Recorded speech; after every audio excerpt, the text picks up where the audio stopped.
Allez, salut tout le monde, c'est Yugs. Aujourd'hui, dans cette nouvelle vidéo, on va voir ensemble les 5 découvertes les plus incroyables de la NASA, ou en tout cas 5 découvertes qui figurent parmi les plus incroyables. Alors la NASA, si jamais vous ne connaissez pas, c'est l'agence spatiale américaine. Elle explore l'espace. Son objectif, c'est de mieux comprendre notre planète et l'univers qui nous entoure. Pour cette vidéo, il n'y aura pas besoin d'avoir un bac plus 8, il n'y aura pas non plus besoin de s'y connaître en astronomie. J'ai rendu ça très simple. Numéro 1, la Terre vue de l'espace. Là, on parle de photos et Earthrise, c'est la première photo qui montre la Terre se lever au-dessus du bord de la Lune. Alors c'est vraiment magnifique. La photo, elle a été prise en décembre 1968. On y voit la Terre se lever à l'horizon, un peu comme un lever de soleil, mais dans l'espace. La photo Earthrise, elle a été prise par l'astronaute William Anders pendant la mission Apollo 8, on y reviendra sur les missions Apollo, donc avec un appareil photo qui est capable de fonctionner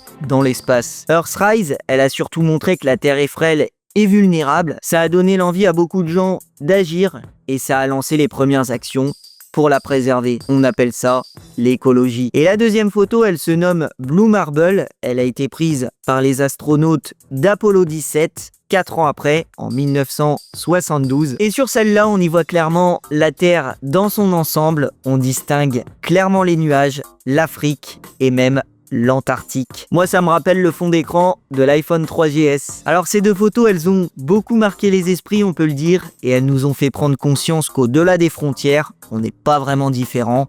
On vit tous sur la même planète. Numéro 2, les roches lunaires. Entre 1969 et 1972, 6 missions Apollo ont envoyé des astronautes sur la Lune. J'avais dit qu'on y reviendrait. Du coup, quand on parle d'Apollo, on parle clairement de voyages humains vers la Lune qui ont été organisés par la NASA. Vous entendez Apollo, ça veut dire Lune, ça veut dire NASA. Et pendant ces voyages, les astronautes, ils ont ramené environ 382 kilos de roches et de poussière lunaire. Et vous allez me dire à quoi ça sert? Eh bien, ça permet d'en apprendre énormément sur l'histoire de la Lune et même sur l'histoire de notre système solaire. Notre système solaire, c'est le Soleil, donc l'étoile autour de laquelle la Terre tourne, mais aussi les 8 autres planètes, Vénus, Mercure, Mars, Jupiter, Saturne, Uranus, Neptune. On exclut Pluton puisqu'elle n'est plus considérée comme une planète. Et les roches ramenées de la Lune, elles ont montré que la Lune et la Terre se sont formées en même temps,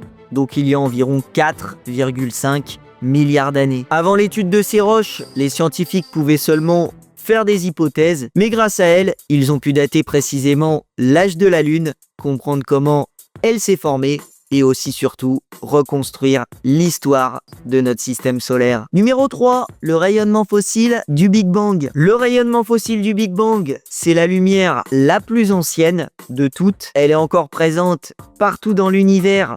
Aujourd'hui, ce rayonnement, il a été découvert un peu par hasard par deux ingénieurs américains, Arno Penzias et Robert Wilson, en 1965. Ce rayonnement, il a ensuite été étudié grâce à deux satellites, COB et WMAP, WMAP en anglais. Le satellite COB, il a été lancé par la NASA en 1989. Il a permis de confirmer que l'univers a bien commencé par un Big Bang. Avant cela, les scientifiques n'avait que des théories. Et par la suite, le satellite WMAP, il a été lancé par la NASA en 2001. Et grâce à lui, on a pu déterminer l'âge précis de l'univers. Donc là où tout a commencé, bien avant que la Terre existe, c'est-à-dire il y a 13,8 milliards d'années. Au final, je vous explique un petit peu. Les scientifiques, ils ont analysé la lumière très ancienne du rayonnement fossile qui leur est parvenu et ça leur a permis par la suite de calculer l'âge et de retracer l'évolution de l'univers. Numéro 4, l'eau liquide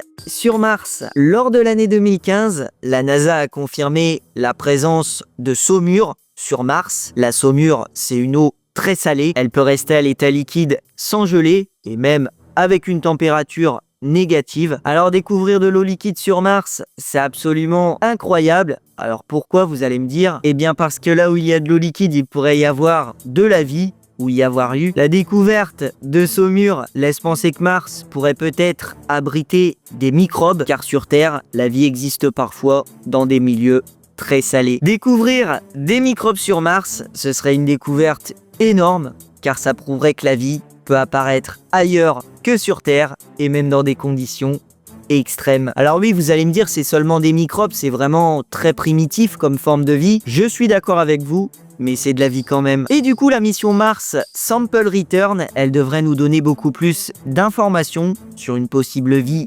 extraterrestre sur Mars, ou même sur la possibilité pour nous les humains d'un jour s'y installer. Affaire à suivre. Et numéro 5, pour terminer, la découverte la plus incroyable, les exoplanètes habitables. Depuis 2009, il faut savoir que le satellite Kepler explore les étoiles et il a déjà confirmé la présence de plus de 2600 exoplanètes dans notre univers. Alors des exoplanètes, ce sont des planètes qui ne font pas partie de notre système solaire comme on a vu avant avec le Soleil. Donc c'est-à-dire qu'elles ne tournent pas autour du Soleil mais autour d'une étoile qui peut être similaire. Les satellites Kepler, ils ont montré que beaucoup de ces exoplanètes ont une taille similaire à la Terre et certaines se trouvent même dans la zone habitable de leur étoile, c'est-à-dire une zone où il ne fait ni trop chaud ni trop froid et où de l'eau liquide pourrait exister. Et en 2018, le satellite TESS, il a permis d'étendre la mission de Kepler en cherchant les exoplanètes les plus proches de la Terre pour qu'on puisse plus facilement